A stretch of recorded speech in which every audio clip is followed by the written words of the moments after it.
உன் கதவுகளை திறக்கப் போகும் வாக்கு. நில்லு. இன்னும் ஒரு நிமிஷம் உன் வாழ்க்கையை மாற்றப் போகிறது. இதை ஸ்கிப் செய்தால் உனக்கு வரவேண்டிய ஒரு நல்ல செய்தியை நீயே தள்ளி வைப்பது போலாகும். இதை கவனமாக கேள். என் செல்லக் குழந்தையே, ஏன் வாழ்க்கை இவ்வளவு சிக்கலாக இருக்கிறது என்று பலமுறை என்னிடம் நீ கேள்வி கேட்டிருப்பாய் அல்லவா? இன்று உனக்கான பதிலை நான் சொல்ல வந்துவிட்டேன். உன்னுடைய நேர்மை, உன்னுடைய உழைப்பு மற்றும் நீ யாருக்கும் தீங்கு நினைக்காத அந்த நல்ல குணம், இவை எதுவுமே எனக்கு தெரியாமல் இல்லை.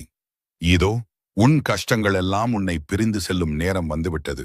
உன் வாழ்க்கையில் இன்று வரை நீ கண்ட தோல்விகள், உனக்கு கிடைத்த அவமானங்கள் எல்லாமே ஒரு பாடம்தான்.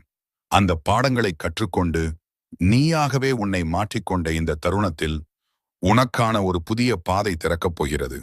நீண்ட நாட்களாக தடைப்பட்டிருந்த காரியங்கள், அது வேலையாகவோ தொழிலாகவோ அல்லது குடும்ப சமாதானமாகவோ இருக்கலாம், அனைத்தும்